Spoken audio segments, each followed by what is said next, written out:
बहुत छोटा सा जीवन है मनुष्य का, और उस छोटे से जीवन में, उस छोटे से मानव के शरीर में उतार चढ़ाव की जिंदगी बहुत है महाराज। पर अगर देवाधिदेव महादेव का साथ है, देवाधिदेव महादेव की कृपा आप पर बनी हुई है, शंकर भगवान के चरणों को, शंकर भगवान के हस्त कमल को, शंकर भगवान के श्री विग्रह को, शंकर भगवान की एक बेलपत्र को, शंकर भगवान के एक रुद्राक्ष को, शिव तत्व को यदि अपनी जिंदगी में पकड़ कर रखा है, संजो कर रखा है, तो ये विश्वास मानिएगा कि बाबा आपको कहीं डूबने नहीं देगा, आपको कहीं गिरने नहीं देगा। ये उस पर विश्वास रखना। जब तक भरोसा नहीं होगा ना, तो भगवान मिलेगा भी कैसे? मानो तो मैं गंगा मां हूं, ना मानो तो बहता पानी। पितरों की कथा कहती है कि बेटों का जन्म, करुण पुराण कहती है कि बच्चों को जन्म क्यों दिया जाता है। उनको जन्म देने का कारण क्या है? जगतगुरु श्री शंकराचार्य जी ने भी यह प्रश्न रखा था अपने भक्तों के सामने। पूछा गया था कि औलाद क्यों पैदा करी जाती है, औलाद को जन्म क्यों दिया जाता है। एक बार बड़ी सभा में जगतगुरु शंकराचार्य जी महाराज ये प्रश्न रख दिया कि औलाद क्यों पैदा करी जाती है, संतान का जन्म क्यों किया जाता है। सबने, श्री जगतगुरु शंकराचार्य जी पूछ रहे हैं, एक एक व्यक्ति खड़ा होकर बता रहा है कि औलाद इसलिए जन्म दिया जाता है कि वो हमको संभालेगी, बुढ़ापे में हमको साथ कर चलेगी। दूसरे ने कहा संतान औलाद इसलिए पैदा करी जाती है कि वो हमारे स्वास्थ्य का ध्यान रखेगी। तीसरा व्यक्ति खड़ा होकर बोला कि बुढ़ापे में किसी का साथ तो चाहिए।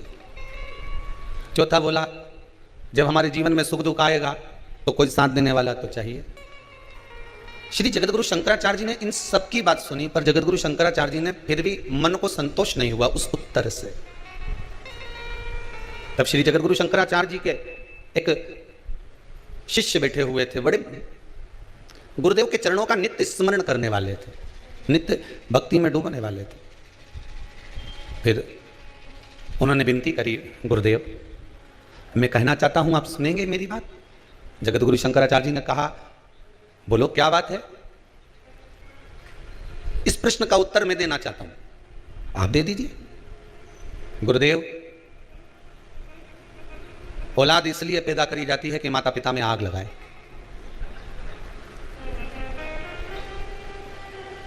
गरुड़ पुराण का सही मायना यही है, इसके सिवाय औलाद किसी काम की आई है? तुम्हारे कमरे में तुम सोते रहोगे, सिर दर्द होता रहेगा, औलाद अपना कमरा छोड़कर नहीं आएंगे। औलाद के सिर में दर्द होगा तो माँ दौड़कर चली जाएगी, बाप 50 बार पूछ लेगा बेटा चल मैं डॉक्टर को दिखाया हूं, माँ कह देगी जरा चले जाओ, उसको स्वास्थ्य खराब है, उसका तबीयत खराब है, जाओ, बच्चा बीमार पड़ा हुआ है 4 दिन से, तुमसे पूछते नहीं बन रहा। पत्नी का कहना मानकर पिता भी 4 बार जाकर पूछ लेगा बेटा कोई तकलीफ है, चल मैं तेरे को डॉक्टर को दिखा दूं, चल मैं तेरा चेकअप करवा दूं, चल मैं ऐसा कर दूं। माँ 50 बार पूछ लेती है बेटा तुझे तकलीफ क्या है, तुझे दुख क्या है। पर बहुत कम बेटे, बहुत कम होंगे, ऐसा नहीं कहता हूं कि नहीं होंगे, होंगे पर बहुत कम, जो माता पिता के सिर में दर्द भी हो तो 50 बार जाकर पूछ ले कि मम्मी क्या बात है, आज आप उदास दिख रही हो, आपका चेहरा उतरा हुआ है, कोई तकलीफ शरीर में हो तो चलो मैं डॉक्टर के पास ले चलता हूं। सही मायना तो यही है कि औलाद इसलिए पैदा करी जाती है कि अंतिम समय में हाथ कौन लगाएगा। देखा जाए तो माता पिता अपनी पूरी जिंदगी बच्चों के नाम गिरवे रख देते हैं। सोना गिरवे रखे से छुड़ा सकते हो, सही है कि गलत है? बोलो तो सही। पाटली गिरवे रखी आए तो छुड़ा लोगे, सोना गिरवे रखी आए तो छुड़ा लोगे, चांदी गिरवे रखी आए तो छुड़ा लोगे, जमीन गिरवे रखी आए तो छुड़ा लोगे, पर खुद को अपनी औलादों के पास गिरवे रख दिया जीवन भर, उसको कैसे छुड़ाओगे? विचार तो करो। ये जिंदगी तुमने गिरवे ही तो रखी है, बस कमा कमा कर लाते जाओ, देते जाओ, ब्याज भरते जाओ, गिरवे में तो रखे हुए हो। बस कमाया किसके लिए? औलादों के लिए। जोड़ा किसके लिए? संतानों के लिए। बेटी में साड़ी किसके लिए रखी थी जमा जमा के? बहू और बेटी के लिए। शादी करेंगे छोरी की तो उसको दे देंगे, बहू आएगी तो उसको दे देंगे, खुद ने अच्छी नहीं पहनी उनके लिए संजो संजो कर रखी। ये गिरवे ही तो रखे हो तुम अपने परिवार में, गिरवे ही तो पड़े हो तुम अपने कुटुंब में, बस कमा रहे हो, जोड़ रहे हो और छोड़ रहे हो। सोना गिरवे रखा तो उसको छुड़ा सकते हो, चांदी गिरवे रखी तो उसको छुड़ा सकते हो, पर तुम अपने परिवार से कैसे छूट पाओगे वो तो विचार कर लो तुम। आखिरी तक भी मरने के बाद अगर बुढ़िया मर जाती है और सोने की मूर्ति कान में पड़ी रह जाती है कहीं पाँव में चांदी की मोटी मोटी, पहले वो तगड़ी पहनते थे, क्या बोलते, पैड़ी पहनते थे, पाँव में मोटी मोटी, तो सुनार को बुलाते थे, मरी हुई डुकरिया पड़ी रहती थी और सुनार आकर कहते थे, बहुवन छाती पे खड़ी रहती थी, काटो, काटिए। और अगर यहां नहीं काटते थे तो शमशान ले जाते थे सुनार को, कि वहां कटवाते थे पाँव में पड़ी हुई चांदी की बेड़ियों को, कि अभी और ब्याज बाकी रह गया चुकाने के लिए, उसको निकाल लिया।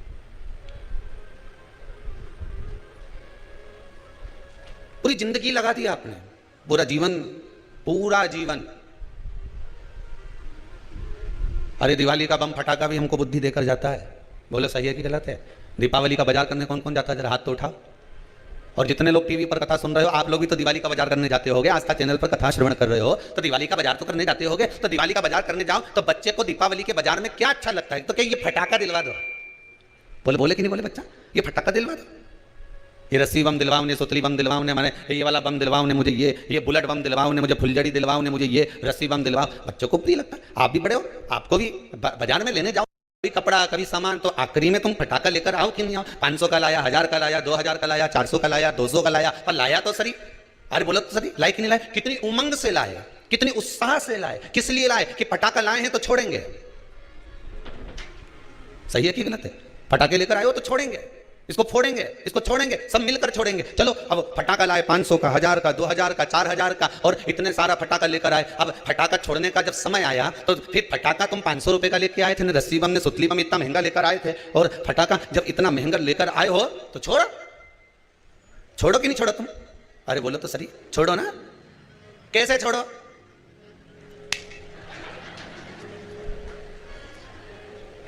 अब जब तुम 500 का लाए हो, अरे बोलो तो जम के, 2000 का लाए, इतनी बड़ी पेटी खरीद कर लेकर आए, इतना सारा पैसा खर्च कर कर लेकर आए हो, तो अब सारा घर का लोगों को क्या, अब मैं फटाका छोड़ूंगा, सब यहीं खड़ा रहो, हिल मत जाना, और मैं खड़ा खड़ा देखता रहे, फूटे कैसे हो सके?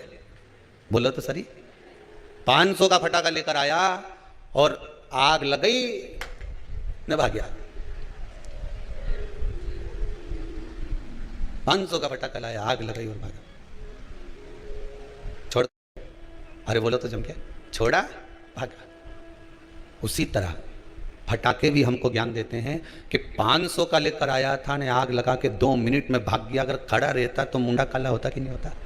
अरे बोलो तो सही है। और मुंडा तो मुंडा काला होता ने, हाथ पैर का कहीं होता, ये तो राम जी जानता है। भागना पड़ा छोड़कर।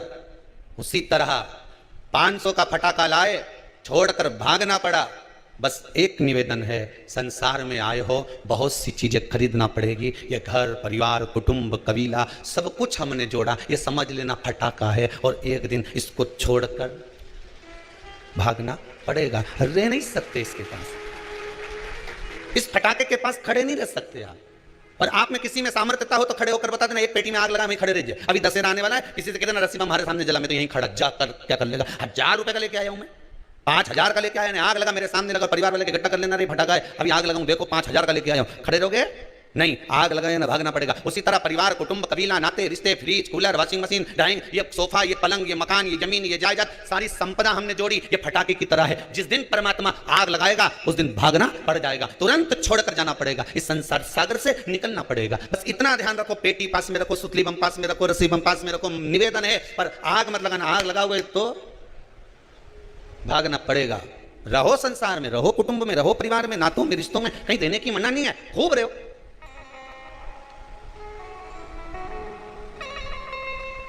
सबसे बड़ा आश्रम कौन सा? जम के बोलिए जरा। गृहस्थ आश्रम। जितने लोग टीवी पर कथा सुन रहे हैं सब सावधानी से ध्यान से सुनना। सबसे बड़ा आश्रम कौन सा? गृहस्थ आश्रम। कोई तुमसे कहे साधु बन जाओ, कि हम तो नहीं बने दादा। कोई तुमसे कहे सन्यासी बन जाओ, तो कहना रहने दे दादा, तुम्हारा पांव पड़े, सारा साधु सन्यासी हम तो खूब देखा, हमें नहीं बनना। कोई बोले तुमसे साधक बन जाओ, तो हमें वे भी नहीं बनना। कोई तुमसे कहे कि कोई तपस्वी बन जाओ, जोगी बन जाओ, सन्यासी बन जाओ, तो कि हम तो वे भी नहीं बने दादा, हम तो घर में 2 रोटी बनाए खाएं। तो कोई तुमसे कहे कि नर्मदा के घाट पे जाके बैठ जाओ, रहने दे दादा, घर के बाहर बैठो तो बस योर वाला मरा चिल्ला चिल्ला के बोले मत तुम, क्योंकि नर्मदा के घाट बैठ जा, रहने दे तू तो। फिर कहीं का बोले कि गंगा के घाट पर जाकर बैठ जा, हम तो घर में भले मन चंगा कटोते में गंगा, हमें नहीं बैठ।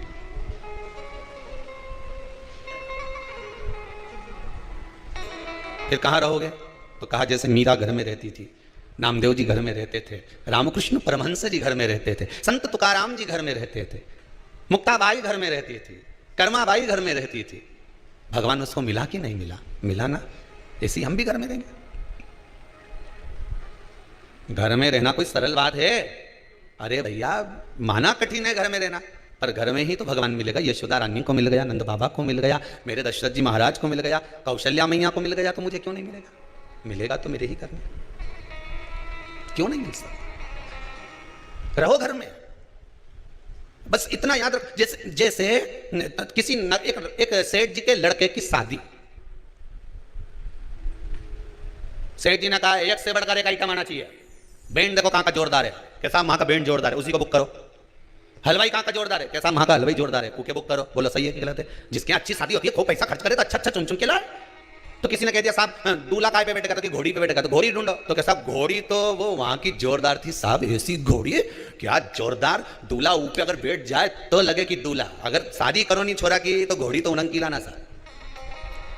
अच्छा ऐसा क्या हुआ घोड़ी में? अरे क्या जोरदार घोड़ी ने दूल्हा जब बैठे तो ऐसा लगे। नहीं तो शादी मत कर, जो साहब घोड़ी लाओ तो उनकी लाना, घोड़ी लाओ तो उधर की लाना, नहीं तो तुम तो शादी मत करो छोरा की, इतना पैसा खर्च करो ने घोड़ी में क्यों ला। तो इतने में सेठ जी बोला चलो घोड़ी बुक करने चलते हैं। सेठ जी गए, सेठानी गई और सब मिलकर घर वहां पर जाके बात करी कि भैया तुम्हारे यहाँ घोड़ी है कि हाँ है, तो शादी में दो क्या, तो क्यों नहीं देंगे, कितना पैसा लोगे? तो पैसे की बात तो बाद में हो जाएगी, कोई दिक्कत नहीं, ले जाओ, पर शर्त एक है। क्या? घोड़ी पे कौन बैठेगा? दूल्हे का बाप बोला मेरा छोरा बैठेगा। घोड़ी पे बैठने के लायक है कि नहीं? इतना में तो बाप के गुस्सा आ गया। बता, घोड़ी पे तो दूल्हा ही बैठे नहीं, छोरा ही बैठे, बैठने के लायक है कि नहीं? जब उसका बाप इतना पैसे वाला तो छोरा भी तो पैसे वाला, क्यों नहीं बैठने के लायक है? नहीं, घोड़ी पे बैठने के लायक तो है, पर शर्त इतनी सी है कि मेरी जो घोड़ी है वो 3 बार उछलती है। यहां से चलेगी, दरवाजे पे पहुंचने से पहले 3 बार उछलेगी, एक बार धीरे से उछलेगी, दूल्हा समझ जाएगा अरे इतना तो हमारा छोरा समझदार है। दूसरी बार उछलेगी, थोड़ी दम के उछलेगी, इतना भी समझ जाए। इतने में तीसरी बार जब उछलेगी ना, फिर तो हमारे भी बस की नहीं रहे। फिर छोरा का फर्ज है कि जैसे उछले वैसे कूद जा, और नहीं कूदा तो इसके बाद जब घसीट के ले जाएंगे और जगह जगह से दोची पड़े, फिर हमारी गाड़ी भी नहीं है। अब बोला तुम्हें घोड़ी चाहिए कि नहीं चाहिए? तो क्या साहब हम फोन पे बता देंगे, हम घर जा रहा। अब घर जाके इन्हें विचार करा तो सारा रिश्तेदार मिलने आया, तुम तो साहब वहां गए थे घोड़ी बुक करने के लिए। हाँ साहब, तो क्यों नहीं करी? जब तक घोड़ी नहीं करो नहीं तो शादी मत कर, जो घोड़ी होए तो वहीं की हो। अभी कई की घोड़ी साहब 3 बार उछके, और आखिरी बार उछले जब तो कूदना पड़ेगा, नहीं कूदो तो फिर वो तो जगह जगह से घसीट दे, पूरा सत्यानाश मिला दे वो घोड़ी। नहीं साहब घोड़ी करो तो वहीं की करो।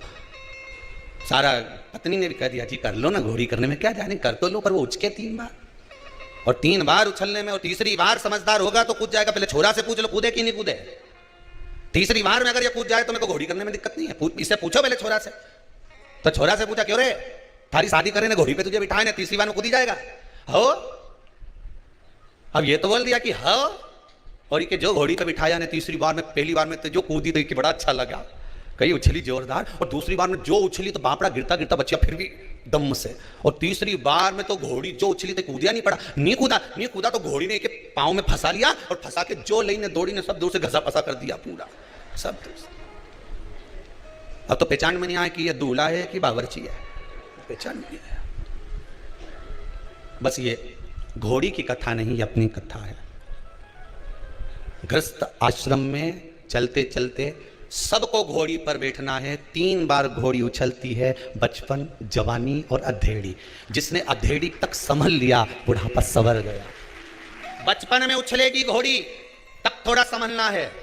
बचपन में माँ बाप संभाल लेंगे, बेटा गलत तो नहीं जा रहा, गलत संगत में तो नहीं पड़ रहा, संभलना है। जवानी आएगी घोड़ी उछलेगी। अभी तुम कॉलेज में पढ़ रहे हैं तो क्या फेसबुक पे बात नहीं करे?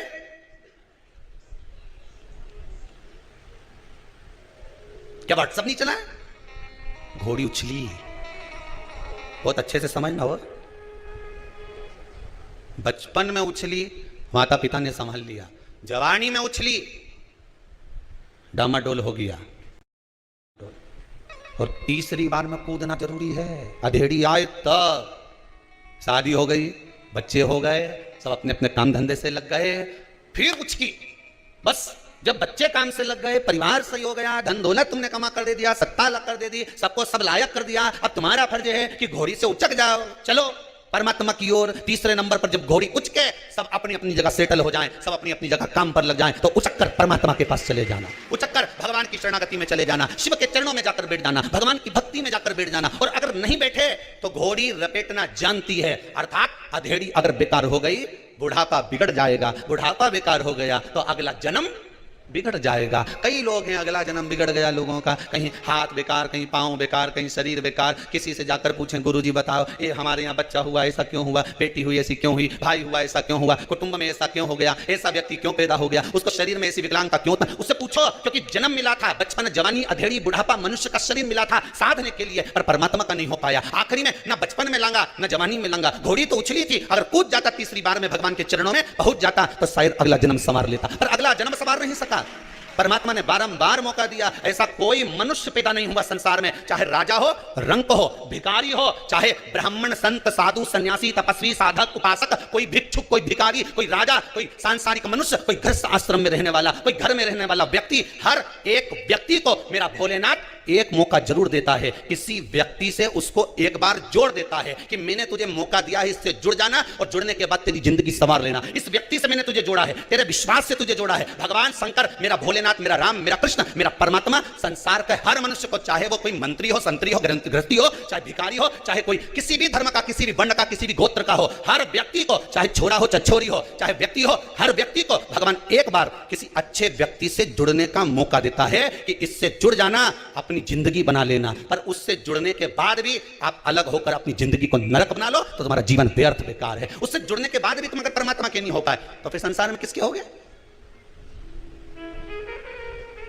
जन्म लेने वाले मनुष्य को भगवान एक मौका जरूर देता कि अपनी जिंदगी संभाल ले। अभी तुझे मौका है, मैंने तुझे कहां से लाकर, किस भूमि से लाकर, किस जगह छोड़ा था, किस जगह से लाकर किस व्यक्ति के पास छोड़ा था, उस व्यक्ति के पास रहकर तू अपना जीवन बना सकता था, पर तूने अपना जीवन नहीं बनाया।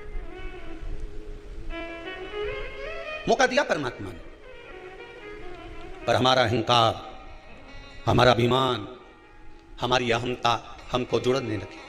हमारा काम, हमारा लोभ, हमारी आसक्ति, हमारी तृष्णा, हमारा विषय हमें जुड़ने नहीं दिया।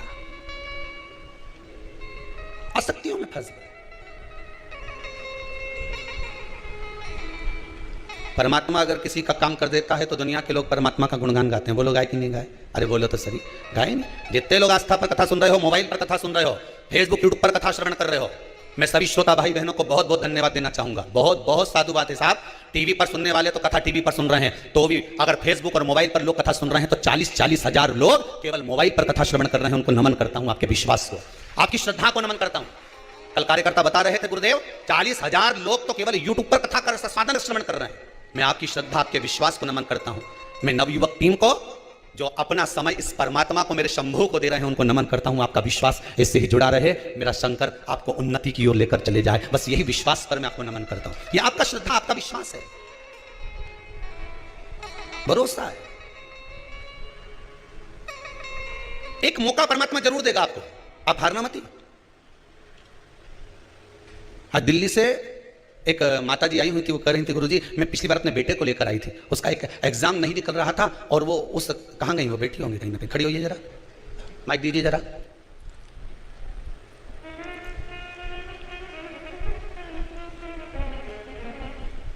कहाँ से आई है दीदी आप? चालू करिए उसको, कहाँ से आई है? चालू है, चालू दे दो। दिल्ली से आई। दिल्ली में कहाँ रह रहे हैं? दिल्ली में सादरा। कैसे आना हुआ आपका? मैं उस पे आई थी शिवरात्रि, श्रावणी शिवरात्रि पे आई थी। उसके एक पेपर नहीं निकल पा रहा था फाइनल का, मैंने वो पूजन करवाया और पशुपतिनाथ का व्रत रखा। आपके बताए हुए सारे उपाय करे मैंने, वो पास हो गया। मैं बहुत बहुत धन्यवाद देने आई हूँ गुरुजी, बहुत बहुत धन्यवाद देने आई हूँ बाबा जी, बाबा की कृपा। आज एक दिल्ली से और भाई आए हुए हैं, वो अभी रास्ते में हमसे कह रहे थे गुरुदेव मेरे बेटे का जॉब नहीं लग रहा था। कहाँ है वो? कहाँ बैठे? मेरे बेटे का जॉब नहीं लग रहा था गुरुदेव, पर बाबा की कृपा ऐसी हुई, उनको धन्यवाद देने के लिए हम आए।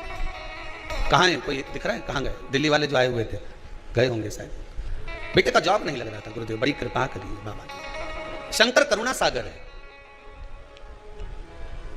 उसकी दया के बिना संसार में कुछ नहीं हो सकता। आज एक माता जी आई थी, कह रही थी गुरुदेव बेटे की शादी के लिए इतने परेशान हो गए, इतने परेशान हो गए, इतने परेशान हो गए। कहाँ गई? कहाँ से? धार से थी। कहाँ से थी? बाद वो बैठी थी, खड़ी हुई जरा, देव जरा माइक। इतनी खुश थी कि आंख में आंसू भर गए। ऐसी माता को भी मैं धन्यवाद देता हूँ साहब।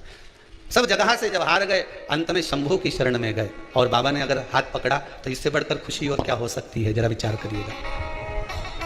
कहाँ से आई हैं आप? राहू से, इंदौर से। इंदौर राहू से आए हैं। बहुत परेशान हो गए थे गुरुजी, मतलब रिश्ता बनते बनते फिर टूट जाता था।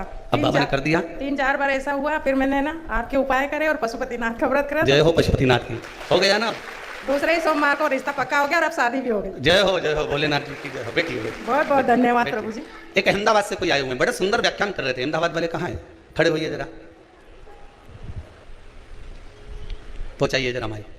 आज खुशी इस बात की है कि आप लोग इतने प्रसन्न होकर आए हो ना कि दिल खुश हो गया कि आनंद किसको कहते हैं कि यहाँ मालूम पड़ता है। कहाँ से आए आप? हर हर महादेव, अहमदाबाद से आया हूँ गुरुजी। अहमदाबाद में कहाँ से आए? रानी पार्टी हो सरकार जी। आज आपके चेहरे पर बड़ी खुशी थी, किस बात की खुशी थी? खुशी तो सबसे बड़ी है कि पूर्ण जन्म दिया है, वापिस जन्म मिल गया। वापिस जन्म। पिछली साल कोरोना में मैं इतना डर गया था कि मेरे जीजा जी और जीजी साथ में आए जी, उनको भी घर पे नहीं आने दिया मैंने। ओहो, किसी को भी घर पे नहीं आने दिया। मेरी एक दुकान थी वो भी बंद कर दी, पैसे भी नहीं लिए किसी से मैंने जी। और पिछली साल से सावन के महीने से पैसे खत्म हो गए जी। उसके बाद में मतलब पैसे ऑटोमेटिक आते रहे घर में, किसी के पास से कोई 1 रुपया भी नहीं लिया कहीं से। बाबा देता रहा। बाबा ऐसा देता रहा कि घर में अभी भी पैसे रखे हैं। जय हो, बहुत बहुत धन्यवाद। बाबा की कृपा पर ऐसी बनी रहे। बैठिए विराजिए। शिव कृपा करे, करुणा करे मेरा दयालु, तो उसकी करुणा में कोई कमी नहीं होती। केवल ये 3 ही नहीं, यहाँ पर इतने लोग आए हुए हैं बाबा की कृपा से। आपका विश्वास आपको लेकर आया है, भरोसा लेकर आया। इस धरा पर अगर आप आए हैं तो हमारा तो विश्वास है। जो नहीं भी आए उनसे कहते हैं कि शिव महापुराण की कथा आप दिल से श्रवण करना। जो नवयुवक बच्चे हैं, कंपटीशन एग्जाम में बैठ रहे हैं, इंटरव्यू देने जा रहे हैं, नौकरी के लिए जा रहे हैं, मैं उनसे भी कहूंगा बेटा एक बार इस शिव महापुराण की कथा को भले मोबाइल पर सुनो, टीवी पर सुनो, अपने घर पर बैठकर सुनो, चाहे कहीं पर भी बैठकर सुनो, पर इस पितृ मोक्ष शिव महापुराण की कथा को एक बार जरूर सुनना। तो काल सर्प दोष, पितृ दोष, आहूत दोष, वासुक दोष, सारे दोष मिट जाएंगे और तेरा जॉब जरूर लगेगा। तो पास होगा, उत्तीर्ण होगा, अग्रण्य बढ़ेगा, चिंता मत करना। तो बाबा पर विश्वास रखकर आगे बढ़, बस शंभू का नाम लेकर। भगवान स्वयं कथा कह रही है कि परमात्मा एक मौका देता है आपको जुड़ने का। अगर आप जुड़ गए तो परमात्मा आपको ले जाकर कहीं अच्छी जगह छोड़ देता है, अच्छी जगह।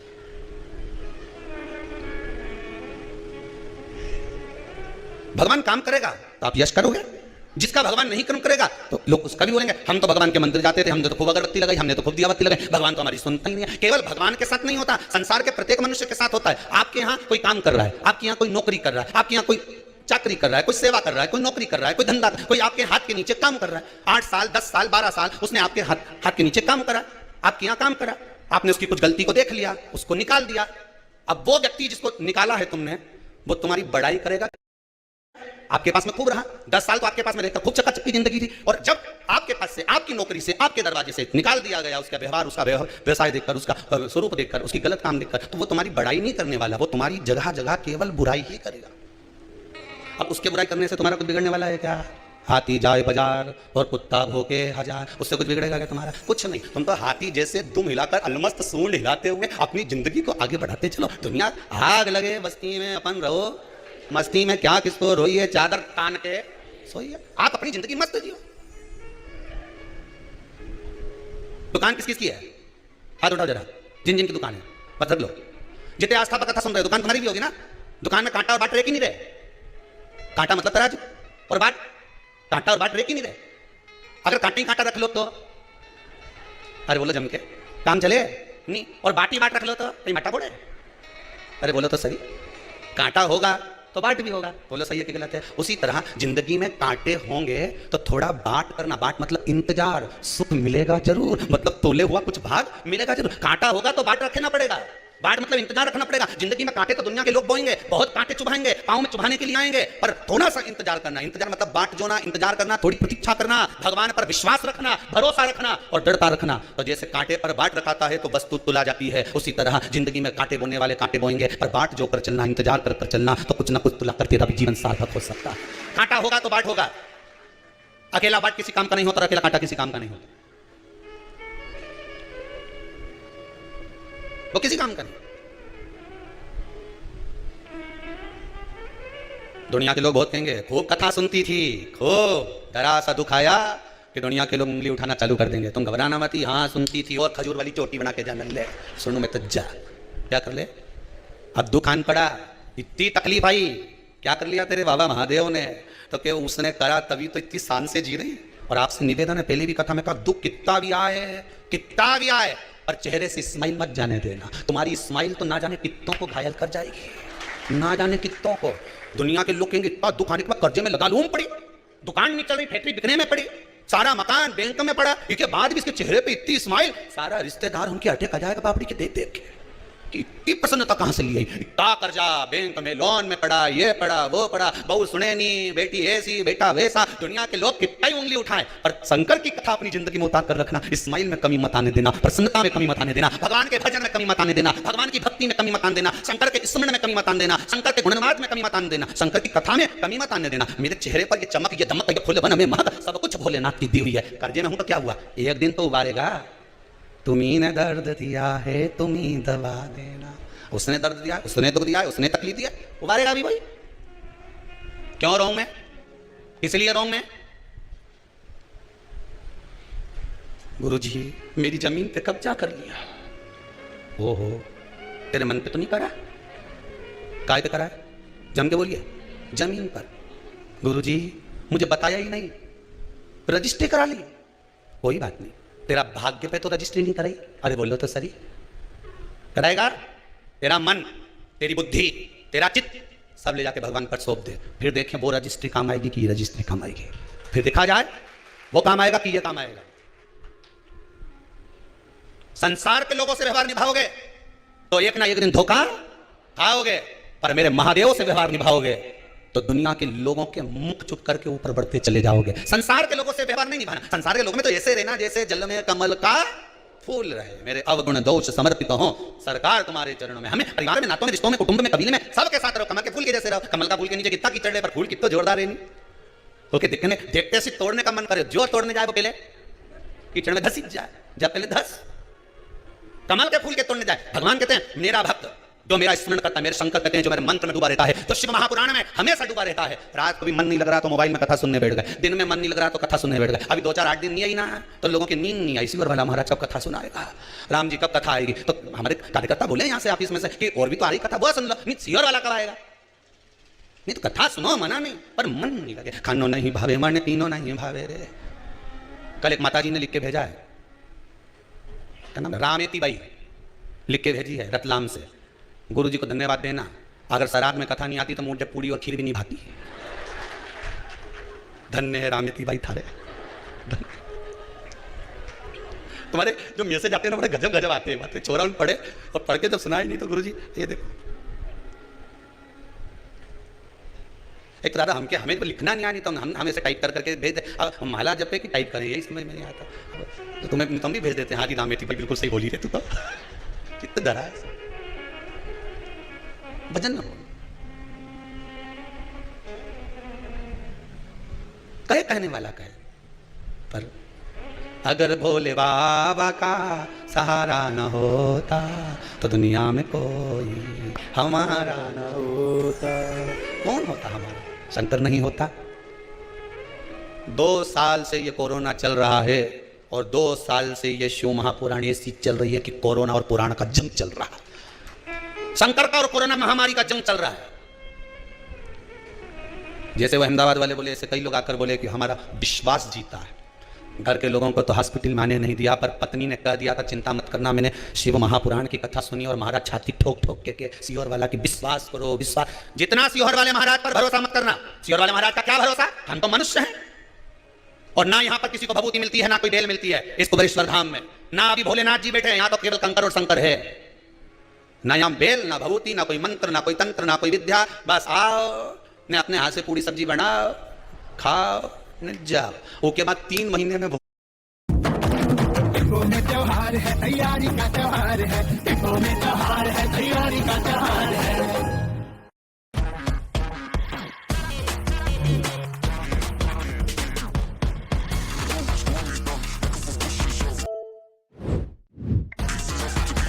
बस इसके सिवा यहाँ तो कहीं है ही नहीं, महाराज ही नहीं मिला। तो सियोर वाला महाराज के चक्कर में मत पड़ गए। हम तो फिर क्या पढ़ना उसके चक्कर में पढ़ो जिसके चक्कर में पार्वती पड़ी थी। पढ़ना है तो उसके चक्कर में पढ़ो जिसके चक्कर में गणेश जी पड़े थे। पढ़ना है तो उसके चक्कर में पढ़ो जिसके चक्कर में कार्तिकेय पड़े थे। उसके चक्कर में रिद्धि सिद्धि पड़ी, उसके चक्कर में अष्ट सिद्धियां नवनिधियां सब पड़ गई और वो देव अधिदेव महादेव के चरणों में जो चले गया वो महादेव का हो गया। तुम किसी के चक्कर में मत पढ़ना, एक रत्ती का मत पढ़ना, कहीं नहीं जाऊं, मैं तो बस केवल देव अधिदेव महादेव का भजन करूं।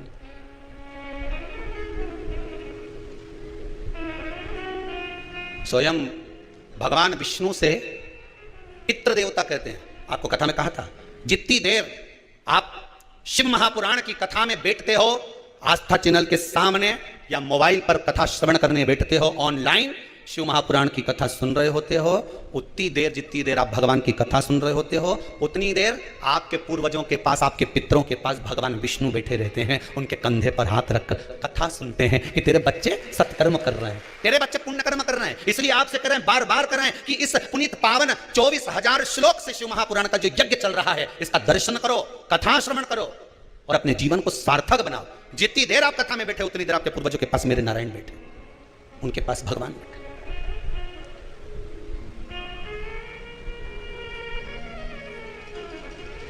संगी छूटे साथी छूटे, छूटे जग सारा, पर एक नहीं छूटे भोलेनाथ जी हमारा। बस संसार का सब छूट जाए, पर मेरा भोलानाथ, मेरा शंभुनाथ, मेरा त्रिकालदर्शी, मेरा कैलाशी, मेरा अविनाशी नहीं छूटना चाहिए।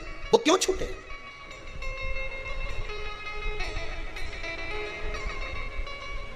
संसार का व्यक्ति पीछे पड़ा हुआ है। हाँ, हमारा बुढ़ापा कैसे निकलेगा, हमारे बच्चे नहीं होंगे तो हमारे को वो आग कौन देगा? अब ये शंकराचार्य जी का, तुम्हें आग लगाने वाले को मैं ढूंढो रे। अभी कोरोना महामारी ने दिखा दिया, औलाद को मौका नहीं मिल पाया। बोलो सही है कि गलत है? ऐसे ही आग लगाया है। तुम्हें आग लगाने वाले को मत ढूंढो कि बच्चे नहीं होंगे तो आग कौन लगाएगा। तुम्हारे भीतर समाहित अज्ञानता में आग लगाने वाले सदगुरु को ढूंढो कि अज्ञानता में आग लगा दे और मुझे ज्ञान की उपज पैदा कर दे, जिससे मुझे महादेव मिल जाए। अज्ञानता को जलाने वाला कोई सदगुरु मिलना चाहिए। तुम में आग लगाने वाला नहीं मिलना चाहिए, अज्ञानता में आग लगाने वाला चाहिए। 4 बांस, 4 कंधे और 40 कंडे, ये तो कोई भी दे देगा। आखिरी समय में इतना ही सामान चाहिए। जिसके नहीं मालूम है लिख लो, जिसके नहीं मालूम लिख लो। क्या क्या? 4 बांस, 2 तो लंबा, बाकी का आधा टुकड़ा करा हुआ ने बिछाने। 4 बांस, 4 कंधे और 40 कंडे, इससे ज्यादा कहीं नहीं लगे। और इतना चीज पाने के लिए पूरी जिंदगी निकाल दी। छोरा की नहीं सुनेंगे तो कंडा कौन देगा, बहू की नहीं सुनेंगे तो फिर अब ये 4 बांस, 4 कंधा और 40 कंडा तो तुम नी भी चोरा चोरी के पूजो तो भी कोई दे देगा। ये कोरोना महामारी में दिखा दिया, नहीं पूछोगे तो भी दे देगा। भगवान तो कहा गीता जी में कि ये मीरा, कर्मा, नामदेव, ध्रुव, प्रहलाद, संत, महात्मा, साधु, सन्यासी, तपस्वी, साधक, उपासक जो एकांत में तप कर करके मर जाते हैं, इनके कौन सी औलाद अंतिम संस्कार करने आती है? इनको कौन 4 कंधा देने आता है? इनको कौन 40 कंडे देने आता है? इनको 4 बांस देना कौन आता है? भगवान कहते कोई दूसरा नहीं आता। भगवान कहते गीता में मैंने वचन दिया है अर्जुन को, जन्म मैंने दिया, माता के स्तनों में दूध मैंने दिया। तू भोजन करना नहीं जानता था, नौकरी पे नहीं जाता था, पैदा होते से तू कहीं सर्विस करने नहीं चले गया, पेट मैंने भरा, तेरे उदर की पूर्ति मैंने करी और मरेगा। तेरे परिवार वाले तुझे अग्नि नहीं देंगे, कंडे नहीं देंगे, कंधा नहीं देंगे। भगवान कहते हैं तो मैं आऊंगा, तुझे गोदी में उठाकर वहां तक लेकर जाऊंगा। काहे चिंता करता है? जबरदस्ती का रोए, जबरदस्ती का आंसू ढलका है, हमारा कहीं होगा कहीं। अरे तुम्हारा क्या होगा? तुम तो डायरेक्ट क्यों ना, तेरा क्या होगा रे कालिया? तुम्हारा क्या होगा? तुम तो शिव महापुराण की कथा सुन रहे हो, तुम्हारा कुछ नहीं होने वाला। अब तो यमराज भी सोचे इन्हें तो 10-12 बार सुन ली रे, ये के तो घर का भी चक्कर मार काट देना, पड़ोसन को उठा ला जाए पर इसे छोड़ी आ जाए। अब तो यमराज भी कहे के दरवाजे मत खोज जाना दादा। यमराज बनावे बंदी और काया हो गई गंदी, मेरे प्राण छूटे भोलेनाथ तो तू नंदी लेकर। भगवान से प्रार्थना करना कि हमें आग लगाने वाला नहीं ढूंढना है, हमें हमारी अज्ञानता को जलाने वाला ढूंढना है, जो हमारे भीतर की अज्ञानता को जला दे। देवऋषि नारद कितना श्रीमन नारायण करते थे। बोलो सही है गलत है? कि मैं तप करने जाऊंगा, शिव महापुराण में लिखा है। तप करने गए, अहंकार बढ़ गया। जिसको देवाधिदेव महादेव नहीं जीत पाए, उस कामदेव को मैंने जीता। ये अज्ञानता नहीं तो क्या?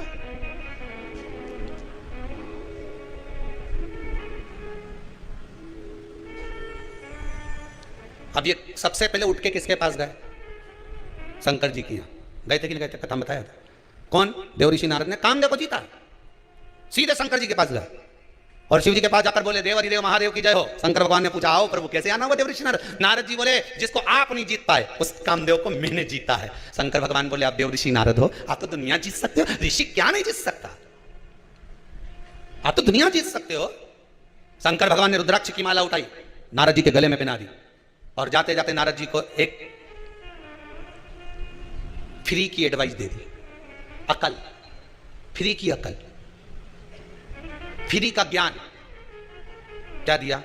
जो तुमने मुझसे कहा ये भगवान विष्णु से, अरे बोलो तो जम के मत कहना। अच्छा ही कहा ना, अच्छा ही कहा ना कि अपने मुझसे अपनी बड़ाई नहीं करना है, मत बोलना तुम भगवान विष्णु के सामने जाके।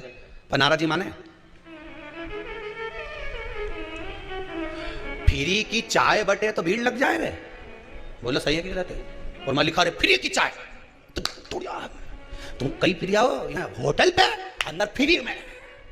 बोलो सही है कि गलत है? फ्री की कचौड़ी बटे तो, अरे बोलो जम के भीड़ लग जाए। फ्री का कम्बल बटे तो, ये सो जोरदार कम्बल, कहीं जोरदार, कितना का फ्री में मिल गया चले जा।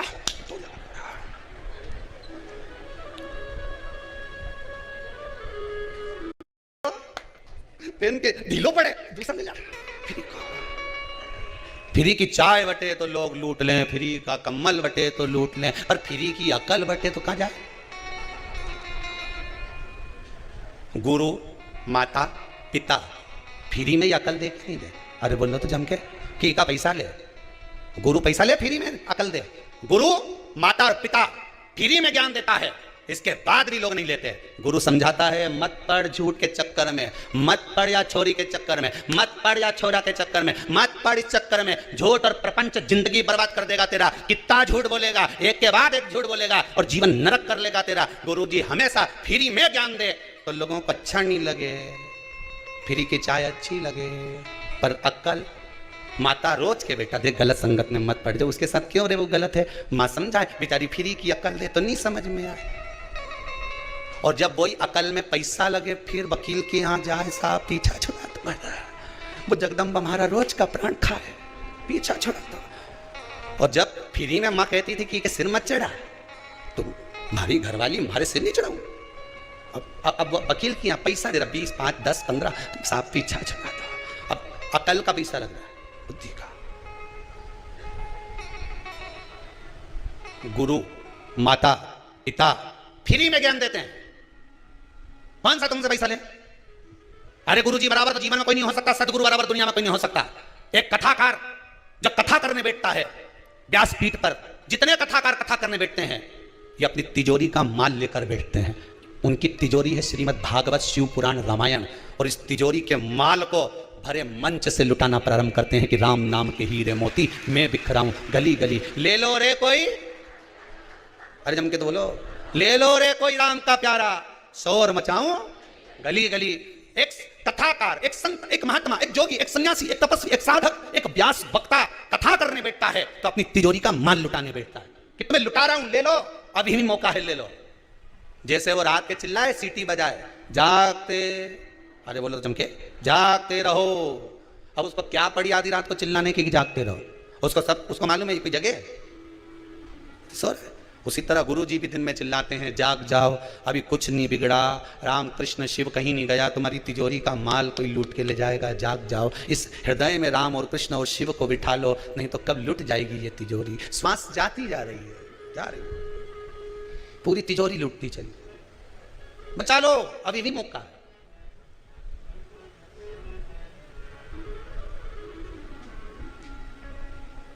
कब लुट जाए?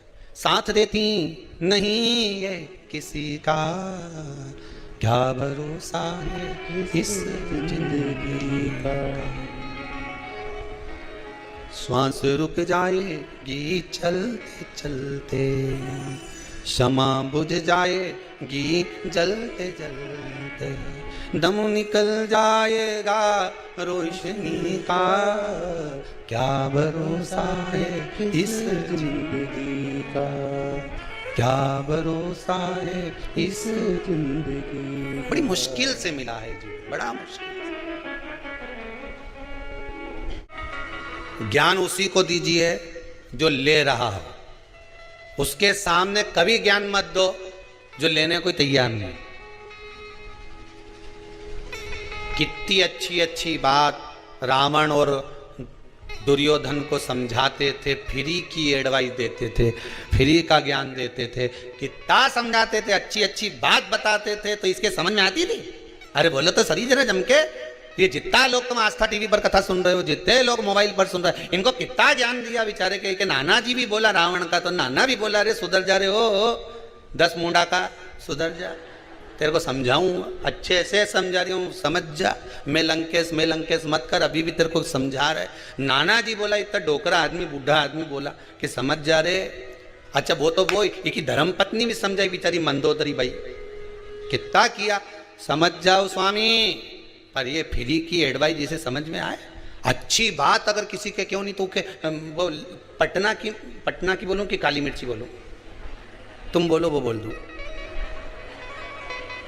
पटना की लग जाए वह मिर्ची, लाल मिर्ची लग जाए उसे तुरंत। अच्छी बात अगर कहीं का बोला, समझाने की बात तुमने किसी को की और रुके लगी। इतना भी मूर्ख नहीं है हम हो, जितनी अकल तुम दे रही हो नहीं, जितनी तुम अकल हमको दे रहे हो नहीं, इतनी तुमने पहले की भरी। रावण भी उसके नाना जी से बोला, नाना जी तुम्हारा 1 मुंडा, मेरा 10, अब बता अकल की में बड़ी। अब नाना जी बेचारा चुप हो गया, खांसने लगा बेचा छोरी मारे पानी पिलाई दे, कि चक्कर में नहीं पड़ूं था।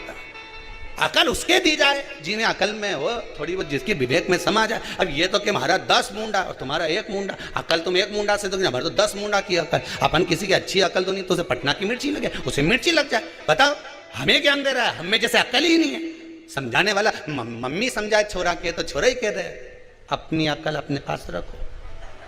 तुम मुझे क्या मूर्ख समझती हो? इतना कॉलेज में पढ़ रहा हूँ, इतना लोगों के चले ही रहा हूँ, मम्मी तो मुझे जानती नहीं है। मम्मी बोले यही तो समझा रही कि तू दूसरे के मूर्ख बनाना छोड़ दे, तू तो खुद मूर्ख छोरा। अभी क्या कौन समझाए? और ये क्या हमारा तो 10 मुंडा, हमें नहीं चाहिए किसी की अकल, हम तो खुद विद्वान।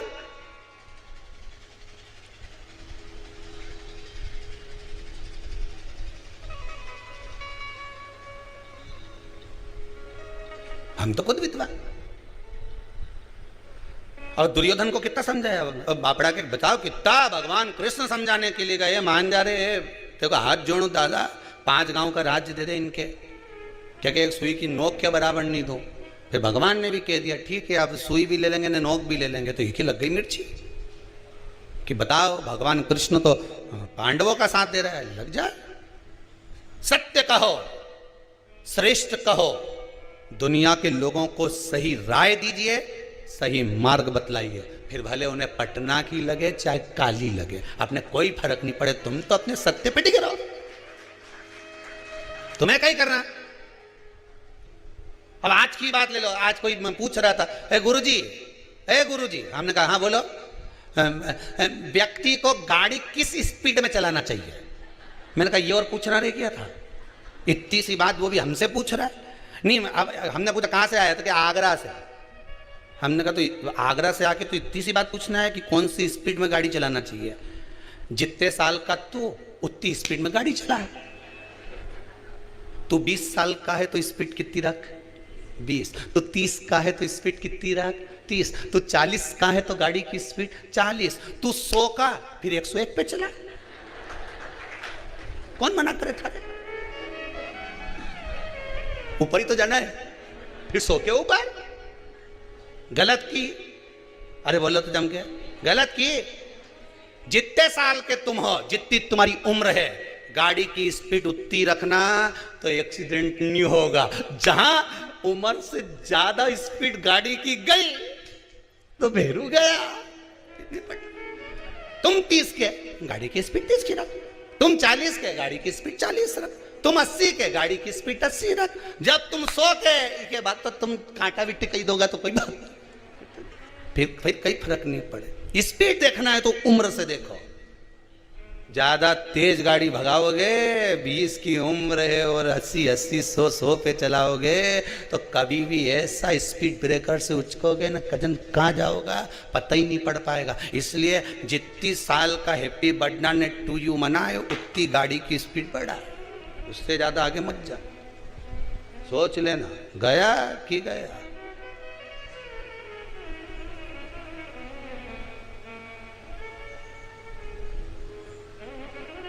गया तो गया। अब हमसे ज्यादा स्पीड में दौड़ रहे हैं। इस शरीर की कैपेसिटी है 10 की, हम इसको इतना दौड़ा रहे हैं 20 की स्पीड में। आखिरी में गाड़ी तो गाड़ी, शरीर तो शरीर है, शरीर तो शरीर है।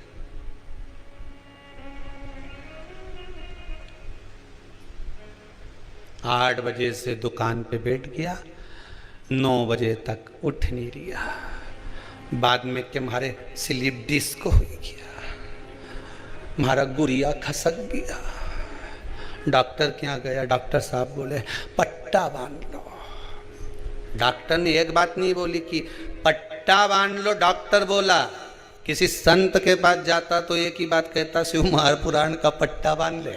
शिव पुराण में जाके बैठना चालू कर दे। अब दुकान उकान सब छोरा छोरी के दे दे, डोकरा भी गया, कई काम का नहीं दादा। अब भगवान का भजन करो, जीवन में मिला है जितनी श्वासें मिली भगवान की भक्ति में लगाओ।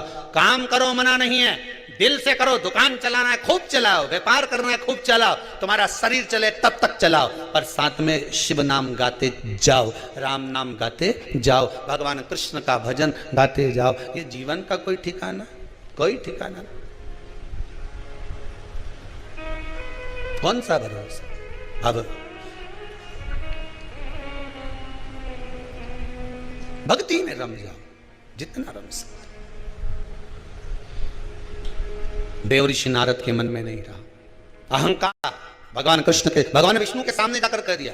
भगवान विष्णु उनको लग गया कि इसने निंदा करी है। निंदा करने वाला, निंदा सुनने वाला महापापी होता है। तो आप अगर किसी के लिए निंदा कर रहा है तो आपको सतर्क हो जाना चाहिए कि ये मेरे पाप को बढ़ा रहा है। खुद के पाप बढ़ेंगे घटेंगे वो अपनी जगह पर, मुझे पापी बना रहा है। किसी के बारे में बोलकर मुझे सुनने का आदी बना रहा है। मैं क्यों विश्वास करूं? क्यों?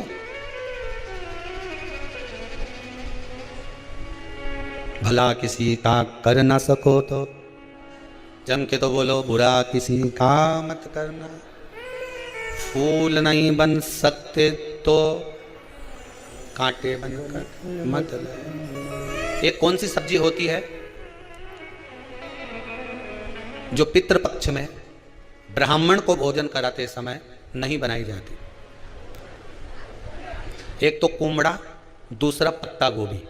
जो बंद गोभी होती है ना, वो बंद गोभी जो होती है ना, पत्ता पत्ता वाली, उसकी भी सब्जी पितरों के ब्राह्मण अगर भोजन करता है तो उसमें नहीं बनाई जाती। एक कुमड़ा, ये जो पेठा बनता है ना कुमड़ा का, ये भी श्राद्ध पक्ष में नहीं खिलाया जाता। हमारा बुरा कोला पेड़ा बोलते, क्या बोलते हैं उसको, उस श्राद्ध पक्ष में उसको भोजन में नहीं दिया जाता। ब्राह्मण के भोजन, महाराज ब्राह्मण के भोजन में श्राद्ध पक्ष में सबसे ज्यादा जरूरी है दूध की खीर, दूसरा तुरई या गिलकी का भोजन, या तो सब्जी बनाओ या भजिया बनाओ, कुछ भी बनाओ। तीसरा मांस की दाल का भोजन, उड़द की दाल का भोजन। उड़द की दाल का या तो दही बड़ा बना लो, इमरती बना लो, या फिर बड़ा बना लो, या पकोड़ा बना लो, पर उसका भोजन होना जरूरी है। 3 भाग। दूध का भोजन आहूतों के हिस्से में चले जाता है, गिलकी और तुरई का भोजन पितरों के हिस्से में चले जाता है, मांस की दाल का भोजन, उड़द की दाल का भोजन प्रेतों के हिस्से में चले जाता है। इसलिए ये 3 भाग का भोजन ब्राह्मण जब श्राद्ध पक्ष का भोजन करे तो उसमें बनाना जरूरी, बहुत जरूरी। आपके यहां जब श्राद्ध हो भोजन अवश्य।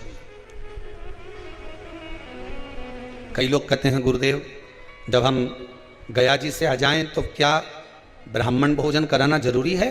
क्यों नहीं, कराओ, क्यों नहीं करा? क्या गाय की रोटी निकालना जरूरी है? स्वान की रोटी निकालना जरूरी है?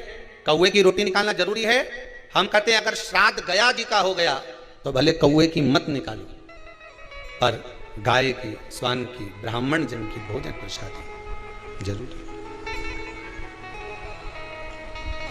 देखिए, जब ज्यादा घर में पितृदोष हो ना, ऐसा लगे कि पितृदोष बहुत ज्यादा है, 1 रुपये कमा रहे हैं, 1.25 रुपये खर्च हो रहा है, हाथ में पैसा नहीं टिक रहा, दुकान 4 दिन अच्छी चल रही है, फिर व्यापार डाउन हो जाता है, कोई पैसा लेकर भाग गया, नहीं दे रहा, कहीं कर्जा मात्रा बढ़ गई है, ये पितृदोष के लक्षण है कुछ। इसमें आपके घर में जो भी रुद्राक्ष पड़ा हो, जो भी रुद्राक्ष रखा हो, क्योंकि संभाल के तो आप रखते नहीं, पटक देते यहां, जो भी रुद्राक्ष आपके घर में रखा हुआ, एक पानी के पात्र में उस रुद्राक्ष को डाल दीजिए, उसमें 1 चावल का दाना डाल दीजिए। महाराज, परिंदा जहां होता है, मटका, हंडा या रसोई घर में आपका जो पानी भरने का स्थान होता है, जिसको आरो क्या क्या लगा के रखते हो, उसी के कहीं पास में उस कलश को रख दीजिए, ऊपर से उसको ढक दीजिए। शाम के समय, सुबह रखा 10 बजे से 12 बजे के बीच में, शाम के समय प्रदोष काल में भगवान शंकर का नाम स्मरण कर कर, ओम नमः शिवाय बोलकर, श्री शिवाय नमस्तुभ्यं बोलकर, या महामृत्युंजय मंत्र का स्मरण कर कर, या गायत्री मंत्र का स्मरण कर कर, जो मंत्र आपकी बुद्धि में, विवेक में समाहित हो, उस मंत्र का नाम लेकर राम कृष्ण हरि जो बोल सकते हो, एक घी का दिया अवश्य प्रज्वलित करें, लंबी बाती का। कौन सी बाती का? फूल बत्ती का नहीं, गोल बत्ती का नहीं, लंबी बाती का। बत्ती का मुख दक्षिण की ओर, कहां पर होना चाहिए? दक्षिण की ओर, ना पूरब, ना पश्चिम, ना उत्तर। बत्ती का मुख कहां हो? दक्षिण की ओर। जैसे श्राद्ध पक्ष में ब्राह्मण को जब भोजन कराते हैं, तो ब्राह्मण का मुख श्राद्ध पक्ष के भोजन कराते समय अगर पूरब, पश्चिम और उत्तर का होता है, तो श्राद्ध के भोजन का फल नहीं मिलता।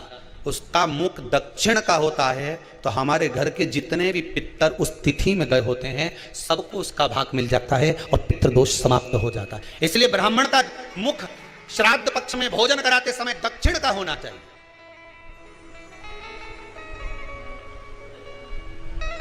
ब्राह्मण का मुख दक्षिण का हो। यहां तक शास्त्र कहता है, महाराज अगर गौ माता को श्राद्ध पक्ष में अगर भोजन दे रहे हो, तो गाय का मुख अगर दक्षिण का है, गाय का, आपका मुख भले उत्तर का हो, गाय का मुख दक्षिण का हो, आपका मुख भले पूर्व पश्चिम, गाय का मुख अगर दक्षिण में, अगर आपने दक्षिण में गाय को खड़ी कर रखा है और दक्षिण में उसका मुख और आप भोजन दे रहे हो, तो शास्त्र कहता है कि किसी पिंड की जरूरत नहीं पड़ती, गाय स्वतः कल्याण कर देती है, गौ माता स्वतः कल्याण करती है। दक्षिण मुखी हो, तो दिए की जो बाती का मुख कहां होना चाहिए? दक्षिण का। और दक्षिण का मुख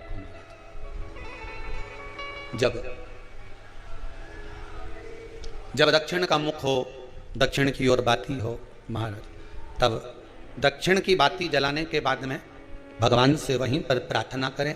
जो कलश रखा है उसके ऊपर जो प्लेट रखी है, ढका गया है, वहां अपना सीधा हाथ रखें और अपने पूर्वजों का, अपने पितरों का स्मरण करें कि मेरे धन को लेकर कोई चले गया, मेरा व्यापार ऐसा चल रहा है, मेरा घर में बच्चों का विवाह नहीं हो रहा, या घर में इतनी अशांति है, या तकलीफ है, या कष्ट है, ये सब का स्मरण कर कर उस कलश को रात्रि भर रखे रहने दें।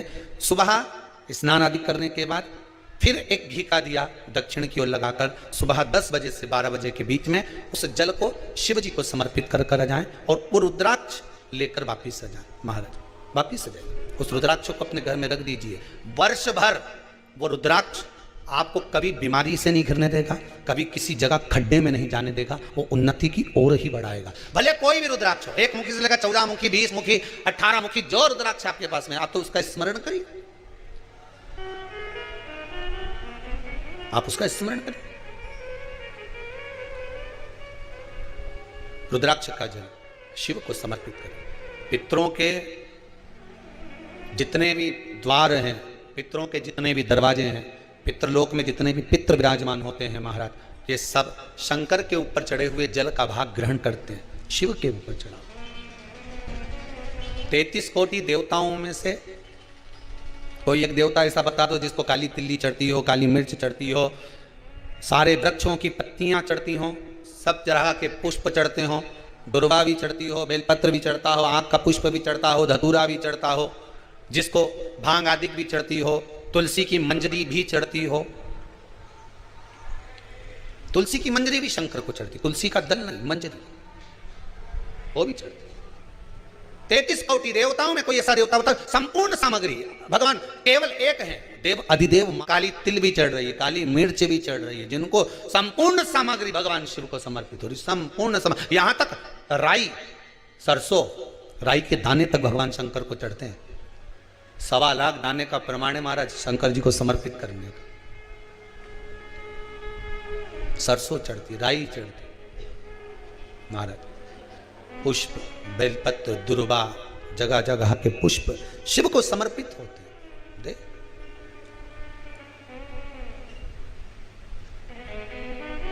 पितृ, जब शंकर भगवान को जल चढ़ाया जाता है 16 श्राद्ध पक्ष में, 16 दिन श्राद्ध के जब हम भगवान शंकर को जल समर्पित करते हैं तो उसका भाग हमारे पितरों को प्राप्त होता है।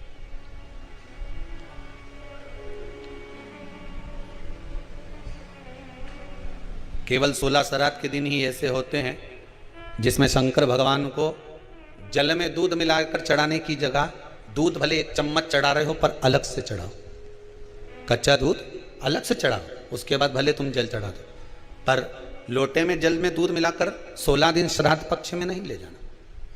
भले 1 चम्मच दूध लेकर जाओ, 1 कटोरी दूध लेकर जाओ, पर कच्चा दूध अलग से लेकर जाओ, शंकर भगवान को अलग से चढ़ाओ। क्योंकि 16 दिन श्राद्ध पक्ष के जब भगवान शंकर को दूध और जल चढ़ाया जाता है, वो हमारे पितरों के खाते में चला जाता है, हमारे पितरों को उसका भाग मिलता है। इसलिए शंकर भगवान को कच्चा दूध भी चढ़ाओ तो पानी में मिलाकर नहीं, एक अलग से 1 चम्मच ले जाओ, भले फिर शिव जी को चढ़ा दो, भले छोटा सा कटोरी में ले गए चढ़ा दिया, जल ले गए चढ़ा दिया, वो हमारे पूर्वजों को प्राप्त होता है, वो हमारे पूर्वजों को प्राप्त होता है।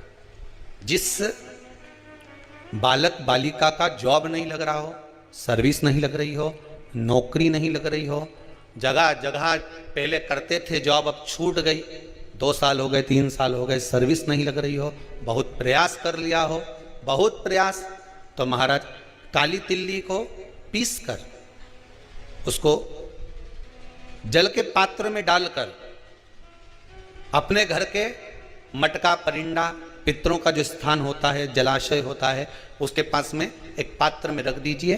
बेलपत्री या बट का पेड़ या पीपल का पेड़, इस वृक्ष के नीचे 1 रात्रि तक रखे रहने के बाद में दूसरे दिन अपनी कामना कर, जिनका जॉब नहीं लग रहा, सर्विस नहीं लग रही, नौकरी नहीं लग रही, या कहीं उलझने उत्पन्न हो रही है, उस व्यक्ति को हाथ में ले जाकर उस पात्र का जल, 3 वृक्ष पितरों के तुल्य हैं। कल की कथा में कहा था, पहला बेलपत्री का, दूसरा पीपल का, तीसरा बड का, ये 3 पितरों के तुल्य हैं। इन 3 में से किसी भी वृक्ष के नीचे उस काली तिल के जल को समर्पित कर दीजिए महाराज।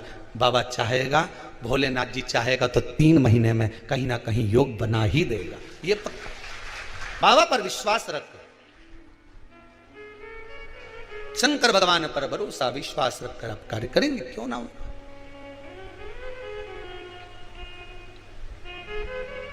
धीमा बजाओ भोलानाथ डमरू, धीमा बजाओ, धीमा बजाओ भोलानाथ डमरू। और अच्छा धमदारी से बोलना चाहिए, मालूम है सारे देवताओं से ऊंचा बैठा है, कैलाश पर्वत पे इतनी ऊपर चढ़ के बैठा है। जो इतना ऊपर बैठता है तुम ऊंचा सुनता है, तुम धीरे से बोलोगे ना तो सुनाई नहीं देगा, दमदारी से बोलना पड़ता है, जोर से। हर हर इतनी दमदारी सुनेगा ना तो फिर तो आ जाए। तेरे भक्त जनों पर भोले भीड़ पड़ी है भारी,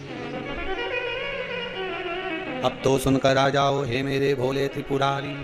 भगवान दौड़ कर शिव कथा करें, देवऋषि नारद ने निंदा करी, भगवान ने कह दिया इसका बंदर का मुख बनेगा, बंदर का मुख बना, विचार आया, गलती हो गई, क्षमा मांगी। जब व्यक्ति के जीवन में ज्ञान की अजनता हो जाती है, अहंकार, किसी किसी को ज्ञान की अजनता हो जाती है। हम इतने विद्वान हैं, हमारे पास में ये डिग्री है, ज्ञान की अजनता।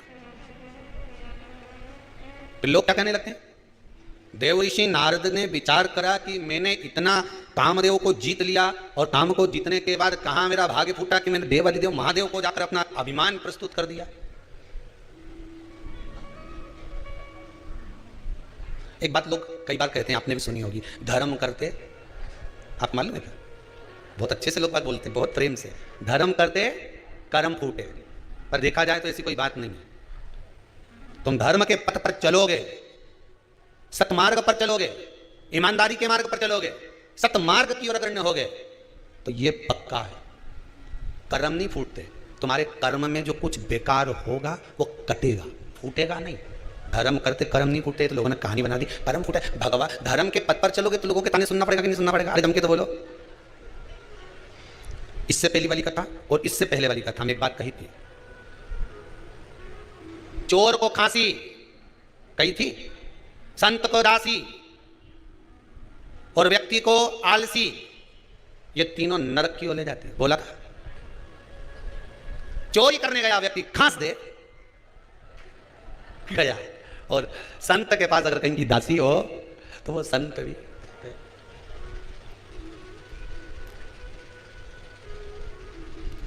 आज का जमाना में तो चेला भी बनाओ तो सोच समझ के बनाओ दादा। बट टीवी में देखा अभी 2 3 4 दिन से देख देख के, दादा काहे चेला, गुरु की बदनाम करी रखवा।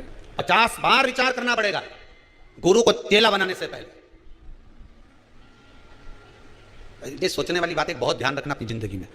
माता ने अपने बेटे को दूध पिलाया, बड़ा करा, शादी होने के बाद वो अपने माता पिता का नहीं हुआ तो इनके लेके आओ, उन्हें 10-12 साल इनकी परवरिश करो, उन्हें इनके खूब खिलाओ, उन्हें मोबाइल भी दिलाओ, उन्हें एप्पल का दिलाओ, उन्हें ये दिलाओ, उन्हें वो दिलाओ, तो ये तुम्हारा हो जाएगा। और जब ये अपने गुरु का नहीं हुआ तो संसार में किसी का हो सकता है? जम के बोलो जरा, नहीं हो सकता। जब उनका नहीं हुआ तो तुम्हारा कहां सकता है? खांसी, फिर जम के बोल दो दासी, आलसी। 50 बार त्याग दीजिए, बिल्कुल ध्यान रखना इस चीज के लिए। आपने दिल नहीं हो कहने वाले राम जी महाराज के सामने विद्वान कहता है, एक विद्वान राम जी से कह रहा है विद्वत्ता में, राम जी ने उसके हाथ जोड़ लिया, बोलो क्या कहना चाहते हो? विद्वान कह रहा है कि तुम्हारे पिता मृत्यु सैया पर पड़े हैं,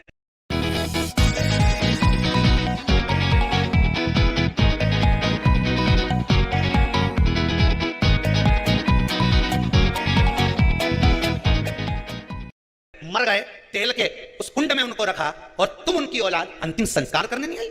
और वो गिद्ध मर गया, कौन?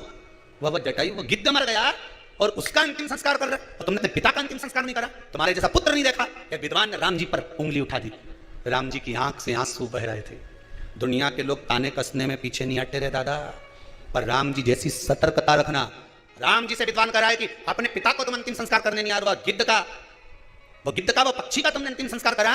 तब मेरे राम जी ने उस विद्वान की बोलती 1 मिनट में बंद कर दी। राम जी बोले, देखो मेरा जन्म हुआ है, जिसका कोई नहीं उसका राम है। दशरथ जी के तो 4 पुत्र थे, कोई भी आग दे देता, और वह पक्षी का कौन था? राम ने जन्म दिया था, इसलिए राम उसका अंतिम संस्कार। उस पक्षी का कौन था? जिसका कोई नहीं उसका राम है, जिसका कोई नहीं उसका मेरा भोले नाथ है। काय का टेंशन लेना? विद्वान चुप। अब क्या बोले उसके आगे? क्या बोले? जिसका कोई नहीं उसका राम है, परमात्मा है उसका। अज्ञानता का भाव प्रकट मैंने कहां ये बोल दिया? देवऋषि नारद का अभिमान, देवऋषि नारद की अभिमतता कहां मैंने बोल दिया? झूठ का जाल बिछाओगे, अहंकार का जाल बिछाओगे, प्रपंच का जाल बिछाओगे, उस जाल में एक दिन खुद ही फंस जाओगे। कोई दूसरा नहीं फंसेगा, तुम खुद फंसोगे। दूसरे के लिए खड्डा खोदोगे, खुद उसमें झूठ के जाल में खुद फंस जाओ। आज कहा नेत्रों से जल बह रहा है, मुझसे गलती हो गई, अब मैं क्या करूं? देवऋषि नारद करें, अब मैं क्या कर सकता हूं? अब मैं करूं तो करूं क्या? कहा जिसका अपमान करा है उसी की शरण में चले जाओ। शरण में जाने से कुछ होता है क्या? शरण में जाओगे और माफी मांग लोगे, चरण पकड़ लोगे। बेटा रोते हुए अपने माता पिता के चरण पकड़ ले तो क्या माता पिता माफ नहीं करते? लाखों का डब्बे में लगाया या शेयर मार्केट में लगाया या बाप को कर्जे में लड़ा लून कर दिया तो भी बाप बेटे से यही कहेगा, ये तो छोरा मेरा ही, फिर भी कह देगा कोई बात नहीं, आ मेरे गले लग जा। माता पिता सदगुरु परमात्मा होता ही ऐसा है, वो क्षमा कर देगा, जा। पर हम में फूल कर अहंकार, अभिमान, मैं हूं, मैं हूं, मैं हूं, नहीं। मुझ में बहुत ज्ञान है, मेरे बराबर कोई विद्वान नहीं, मुझे नहीं चाहिए किसी की भी अकल, मैं तो खुद अकलवर हूं, मुझे नहीं चाहिए। देवऋषि नारद का अभिमान चले गए, चंद्रभागा नदी के तट पर जाकर शिव की आराधना करी। मुझसे गलती हो गई, मुझे क्षमा कर दो। शंकर भगवान आए, देवऋषि नारद को दर्शन दिया। जब अभिमान ही चले गया तो फिर चिंता क्या। अहंकार में 3 गए, धन वैभव और वंश, ना मानो तो देख लो रावण, कौरव और कंस, तीनों अहंकार में चले गए। अभिमान गया ना, कोई बात। स्वान को, कौवे को श्राद्ध पक्ष में जब भोजन दिया जाता है, भोजन हम प्रदान करते हैं स्वान को, कुत्ते को और कौवे को। व्यक्ति के जीवन से 2 चीजें इनको भोजन देते समय चली जाती है। पहला, व्यक्ति का अहम, क्या चले जाता है, अहम, अहंकार। दूसरा, बुद्धि में किसी दूसरे के प्रति अगर गलत विचार आ रहा है तो वो विचार समाप्त हो जाता है। श्रेष्ठ विचार।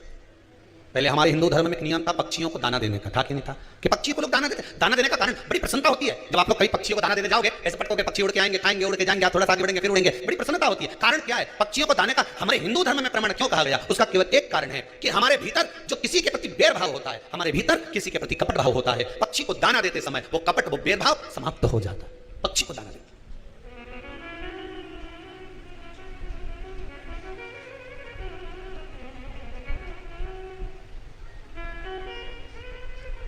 एक किसी व्यक्ति का फोन आया था कि गुरुदेव ये बताओ, ये जो 24,000 श्लोक से आहुतियां छूट रही हैं, अग्नि में सांकल्य दी जा रही है, क्या इससे पितरों को मोक्ष मिल जाएगा,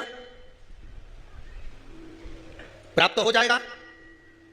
गरुड़ पुराण में कहा गया, जब पितरों को बहुत भोजन मिलने लगा श्राद्ध पक्ष में तो उनको अजीर्ण होने लगा, वोमिटिंग करने लगे, पितर रोने लगे कि हमको इतना भोजन मिल रहा है, हम इतना खा रहे, पच नहीं रहा, क्या करें? सारे पितर दौड़कर ब्रह्मदेव के पास पहुंच गए। ब्रह्मा की कृपा करी, ब्रह्मदेव भगवान विष्णु के पास लेगा पितरों को। भगवान विष्णु ने पूछा क्या हुआ, तो कि महाराज जी ये पितर रो रहे हैं। क्यों? कि 16 श्राद्ध में इनको खाने को मिलता है, साल भर तो मिलता ही नहीं, एक बार जब जम के मिलता है तो डट के खा लेते हैं, और डट के पितर खा लेते हैं तो वो अजीर्ण हो जाता है। क्या करें? सब लेकर भगवान शंकर जी के पास गए। भोलेनाथ जी से पूछा प्रभु क्या करें? शंकर जी ने उसी समय पर अग्निदेव को बुलाया। अग्निदेव का जरा अग्निदेव बोले बोलो प्रभु क्या बात है? शंकर भगवान ने कहा सुनो अग्निदेव, जितनी देर तक 16 दिन श्राद्ध के पितर मृत्यु लोक में रहेंगे, अपने अपने घर में जाकर भोजन करेंगे, तब तक 16 दिन तक अग्नि देवता इन पितरों के साथ रहेंगे। इसलिए हिंदू धर्म में रीति है कि श्राद्ध पक्ष में कंडा जलाकर, गोबरी जलाकर, उसको जलाने के बाद उस पर घी, शक्कर, धूप छोड़ो। क्यों? क्योंकि तुम्हारी धूप छोड़ने से, तुम्हारी सांकल्य छोड़ने से, अग्नि में एक ग्रास देने से, अग्नि में एक भाग प्रदान करने से, जरा सी सांकल्य देने से तुम्हारे पितृ खुश हो जाते हैं। क्यों? क्योंकि पितृ जब भोजन करते हैं और अग्नि की धूप साथ में दी जाती है तो अजीर्ण नहीं होता, तो पितृ आशीर्वाद देते हैं कि तुमने हमारे लिए अग्नि में सांकल्य दी है, जाओ तुम्हारा कल्याण हो, तुम्हारे भंडार भरे। ये अग्नि देवता की साक्षी में पितृ आशीर्वाद देते हैं, पितृ आशीर्वाद देते हैं। अग्नि की साक्षी होना चाहिए पितरों के लिए। शादी में किसकी साक्षी होती है? जम के बोलो, अग्नि की। ये तुमने मंडप लगाया, ये तो ठंडा हो जाएगा, बोलो हो कि नहीं हो? मोर छटाएगी तो मोर ठंडा हो जाएगा, बोलो हो कि नहीं हो? जितना बाराती आया एक ना एक दिन ये भी ठंडा हो जाएगा, बोलो है कि नहीं हो? सब अपने पहुंच गया। ये सोफा सेट ने पलंग साथ चले जाएगा, गद्दा रह जाएगा, टेंट हाउस का था ये भी चले जाएगा, बोलो सही है कि गलत है? पंडित जी ने पूजन कराई, ये भी चला जाएगा। अब सब कुछ चले गया।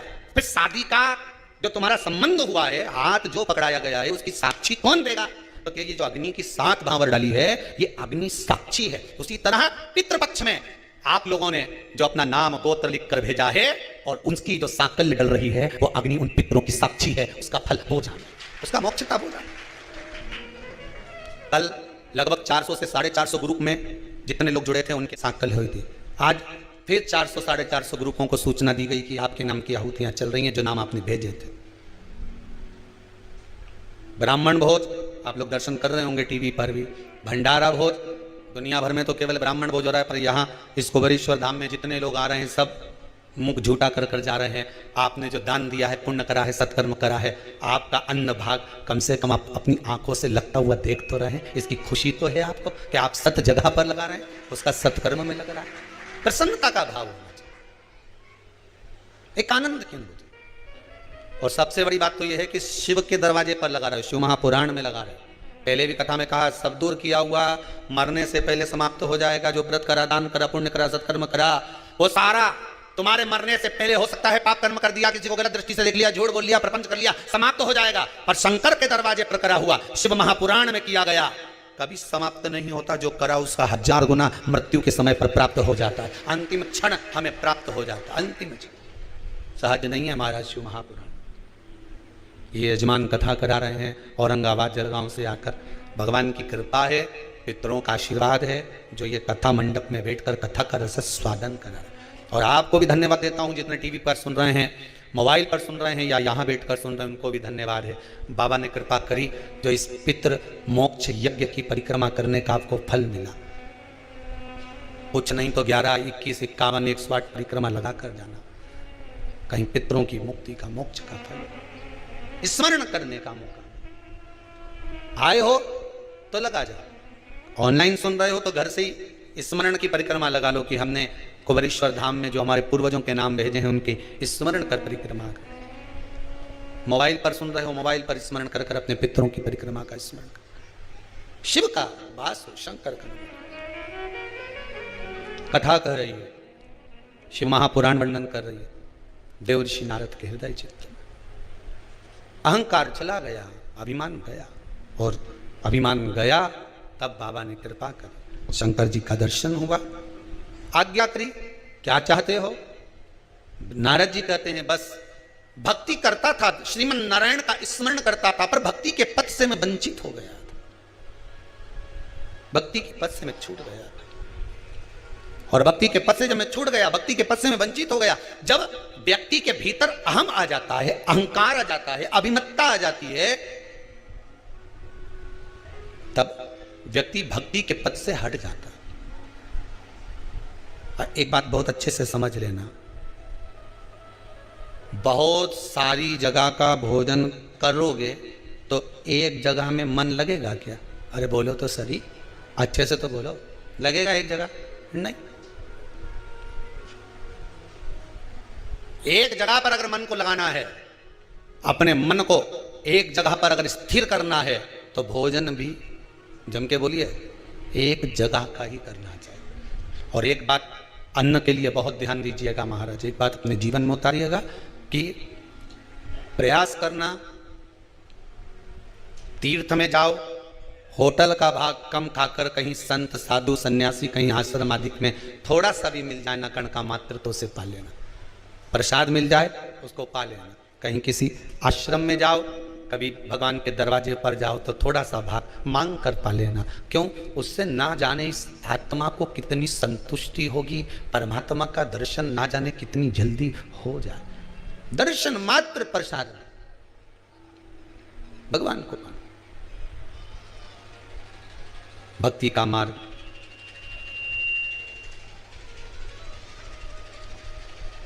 जिस समय भगवान की भक्ति के पथ पर चलूं, देवर्षि नारद करें मुझसे गलती हो गई, मैं श्रीमन नारायण कहते कहते अहंकार में फूल गया था कि मैंने काम को जीत लिया, भगवान शंकर को नीचे दिखा दिया, भगवान विष्णु के सामने जाकर अपने व्याख्यान वर्णन कर दिया। हो जाता है अभिमान व्यक्ति को कहां ले जाए, जरा सा अभिमान व्यक्ति को जब आ जाता है, मैं अच्छे पद पर हूं, मैं अच्छी जॉब पर हूं, मेरे पास कुर्सी है, मेरे पास पद है, मेरे पास में ये है, व्यक्ति कितने समय तक कुर्सी पर बैठेगा, कितने समय तक पद पर बैठेगा? उस कुर्सी का पद का अभिमान व्यक्ति को ऊपर की ओर उठा देता है, और ना जाने कुर्सी फिर नीचे से कब खसक जाए, कोई भरोसा नहीं पड़ पाता। इस बात का स्मरण करिएगा। कितने दिन कुर्सी पर बैठे हो, एक दिन टेबल पे भी मिलोगे, और टेबल पर तुम नहीं मिलोगे, तुम्हारा फोटो मिलेगा प्लास्टिक के फूल की माला के साथ। अभिमान में ना फूलिए। रावण को समझाया नाना जी ने, दुर्योधन को समझाया भगवान कृष्ण ने, भीष्म पितामह तक दुर्योधन को बार बार समझाते थे, रे दुर्योधन मान जा, फिर भी नहीं मानते थे। यहां तक का एक लाइन बन गई, जैसा खाया अन्न, जम के बोलो, वैसा हो गया मन, जैसा पिया पानी वैसी बन गई वाणी, जैसा पिया दूध वैसा बन गया बुध। शास्त्र कहता है अन्न का बड़ा प्रभाव पड़ता है कि जैसा अन्न खाओगे वैसा ही भाग होगा। साधु सन्यासी तपस्वी साधक उपासक संत महात्मा जो भगवान की अविरल भक्ति में जो डूबे रहते हैं, वो 10 जगह का अन्न नहीं खाते हैं। क्यों? 10 जगह का अन्न खाएंगे तो मन भी 10 जगह जाएगा, एक जगह का खाएंगे तो मन एक जगह रह जाएगा। एक जगह कई तो ऐसे पापीडारा जीव हैं रे संसार में कि आश्रम में रहने के बाद भी आश्रम का भोजन नहीं करे, होटल में चरवा जाए, होटल में खाने जाए।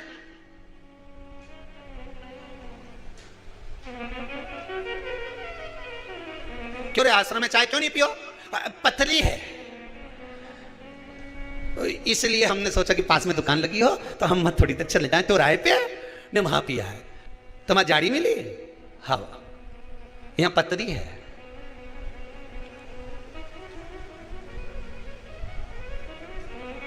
भले वो गर्म पानी मिले रे, पर स्थान तो देखो कहाँ का है। गर्म पानी भी मिले ना, वो भंडारे की सब्जी में नमक नहीं भी हो ना, तो भी देखो तो सही कि वो कहाँ का है। रिसेप्शन में, शादी में खाना खाने जाओ, खाना बच जाए प्लेट में, तो तुम में से कितने लोग हैं कि बांध के लिया है? अरे बोलो, जम के तो बोलो। ने दही बड़ा छूट रहा हो तो नहीं साहब, हम तो पॉलीथिन लाए, हम तो खाए नहीं, तो बांध के भी ले जाए लाओगे। रिसेप्शन में, पार्टी में, किटी पार्टी में खाने जाओगे, प्लेट में बच गया, बचा कर लाओगे? नहीं। भंडारे में खाने जाओगे, 2 पूरी बच गई, थोड़ी सी सब्जी बच गई, कमला घरे दे गई, ले जाओगा कि ले जाओगा? अरे बोला तो सही साहब, थोड़ा सा ले, थोड़ा सा बचा, प्रसाद वो भी खा लेंगे, पर वो रिसेप्शन से बचा के ले जाओ। नहीं, गुलाब जामुन बच गई, मैं तो डाल लूँ झोला में, कौन ले जाए? गाजर का हलवा बची गया नहीं, अपन तो डाल ही ला, बस था भाई, कोई बचा नहीं। पर भंडारे में कुछ बच गया तो झोले में रख लिया, 2 पूरी तो ले जा रही हूँ, घर में थोड़ा सा प्रसाद दे दूंगी ना। कहाँ से आई तो लोग पूछेंगे, तो सीवर गई थी ना कुबेरेश्वर धाम में, तो मैं खिचड़ी मिली थी, तो खिचड़ी धल रही हो, वहां से ये मिला थोड़ा सा बस। कई लोग यही ठीक है, यहीं रे आश्रम में रे, यहीं पर आश्रम में रहे और मालूम पड़े एक महाराज उनके बाजू में रहे, तो क्या हम तो तुम्हारे घर का खाए पर आश्रम का नहीं खा, मही का खाए से तो बुद्धि बेसी हो गई, ले भाटा पड़ी गया बुद्धि पे। जैसा खाया अन्न वैसा हो गया। अभी के दुर्योधन के कितना समझाया, अब रावण के नाना जी ने कितना समझाया। नाना जी से क्या, हमारा तो 10 मुंडा, तुम्हारा तो ये कि हमें अकल जाता। तो नाना भी बेचारा चुप हो गया, चोरी से पानी लिया, हमारा चक्कर ही रही है, मुंडा देख देख के कई बार नहीं बोली, मुझे कोई मतलब नहीं। अब नारद जी का अहंकार चला गया। अहंकार जब जाता है ना तो एकदम शांत कर देता है, एकदम शांत। सत्य बात किसी को कह दो, उसके बाद में जो शांति आएगी एकदम, जैसे बस सुतली बम नहीं फूटे और फूटने के बाद एकदम साफ चुप, बस ऐसे ही अहंकार जब टूटता है, अभिमान जब टूटता है, एकदम रस्सी का बम ने सुतली बम बन के फूट गया, चुप। पहले जमाने में ऐसी गुचकुंडी भी होती थी, ऐसा नीचे चौकोर होती थी, उसमें ऐसी एक लोहे की डंडी रहती थी, उसमें मसाला भरी दो और ऐसा धम से छोड़ दो, और गुचकुंडी जैसे ही फूटे नहीं तो मोहल्ला का लोग, छोरा कहीं करे छात उचकी जाए, गुचकुंडी पड़ी सब चुन्न हो गया, एकदम चुप। उसी तरह शिव पुराण जैसी चालू हुई ने गुचकुंडी फूटी, अब पाप, काम, लोभ, आसक्ति, वासना, तृष्णा सब उड़ गया, सब।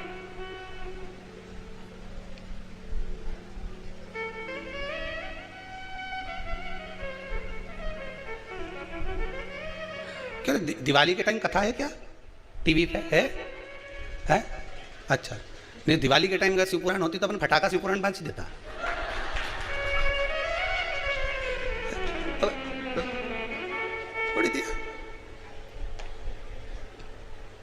अभिमान जब समाप्त हुआ, आसक्ति, लोभ, तृष्णा, वासना सब गई, शून्य, एकदम शून्य। खानो नहीं भावे मने, पीनो नहीं भावे रे, दौड़ दौड़ मन सत्संग जावे रे। फिर कुछ अच्छा लगे ही नहीं महाराज, फिर बस चित्तवृत्ति में एक ही समाहित हो, वो शिव, दूसरा कोई आया ही नहीं। अहंकार गया, समय बीता, भगवान देव अधिदेव महादेव ने स्वयं ब्रह्मा जी से कहा कि सृष्टि का निर्माण करो। सृष्टि का निर्माण करा अर्धनारीश्वर भगवान को। स्वयं भगवान शंकर अपना अर्धनारीश्वर स्वरूप का दर्शन देते हैं, स्वयं शिव अर्धनारीश्वर स्वरूप का दर्शन देते हैं। भगवान शंकर अर्धनारीश्वर भगवान का दर्शन दे महाराज, अर्धनारीश्वर स्वरूप भगवान अर्धनारीश्वर भगवान पधार रहे हैं। जोरदार ताली बजाकर स्वागत करें भगवान अर्धनारीश्वर से। भगवान शंकर अर्धनारीश्वर स्वरूप में पधार रहे हैं। बोल काशी विश्वनाथ भगवान की जय। भगवान भूत बावन भूतेश्वर मेरा शिव मेरा ओघड़दानी मेरा त्रिकालदर्शी पधार रहे हैं। बड़े भाव से अर्धनारीश्वर भगवान का दर्शन हो रहा है। भाव भक्ति से आप भगवान अर्धनारीश्वर का स्मरण करें। ओम नमः शिवाय ओम नमः शिवाय नमः शिवाय ओम नमः शिवाय। भगवान शंकर अर्धनारीश्वर स्वरूप में पधारे। ओम नमः शिवाय ओम नमः शिवाय ओम नमः शिवाय ओम नमः शिवाय ओम नमः शिवाय ओम नमः शिवाय ओम नमः शिवाय ओम नमः शिवाय ओम नमः बोल अर्धनारीश्वर भगवान की जय। हर हर महादेव। भगवान अर्धनारीश्वर स्वरूप का दर्शन दिए। आज की कथा को यही अर्धनारीश्वर भगवान के सुंदर विग्रह की ओर विराम की ओर लेंगे। कल कथा वही क्रम में दोपहर 1 बजे से